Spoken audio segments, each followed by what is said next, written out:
ما زلنا بندور على احلى برجر موجود النهارده 3 داينر.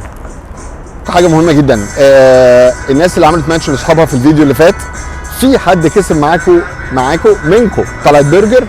استنوا لاخر الفيديو عشان تعرفي اسمك او تعرف اسمك، يعني ممكن يكون هي ممكن يكون هو. هو شكل الصوصز مبدئيا كده كاتشب ومايو، غالبا مفيش اي صوصز هو حاططها سبيشال بتاعته.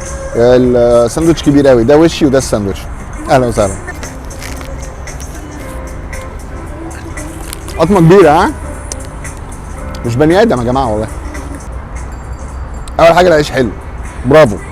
اللحمه يعني فرمتها مش عارف، انا شخصيا ما بيكيفنيش. في حتت فاتس كده موجوده اللي هو قعدت امضغها كتير عشان تتمضغ، فالبرجرايه نفسها مش متكيف منها. لكن الساندوتش كويس، بس يعني نفس الكلمه اللي بقولها في كل فيديو، لحد ما الاقي البرجرايه الحلوه هعمل له فرح. والله اللي الاقي عنده البرجرايه الحلوه والله اللي هعمل له فرح. مايونيز كتير شويه والخس كتير شويه، طبعا دي مش مشكله كبيره عشان ممكن كل واحد على مزاجه، يعني ممكن حد يقول له قلل لي الخس او كتر لي المايو او وفر له الكله، يعني مفيش مشاكل. ال 3 داينر هديله كام؟ انا هديله 7. ال 7 بوينتس دول للعيش وللناس الظريفه اللي في المكان وللباكجنج الحلو ولكل حاجه. ال 3 دول ضايعين بس في الحته بتاعت البرجر باتي، عايزه تتظبط شويه.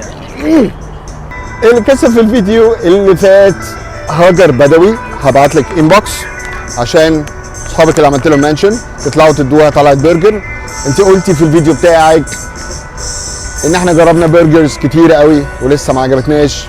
والله يا هاجر مش لوحدك، انتوا كمان لو عايزين طلعت برجر مع اصحابكم، كل اللي هتعملوه في الفيديو ده اعملوا منشن وقولوا عايزين صحابكم دول ليه. بس كده ماشي، باي.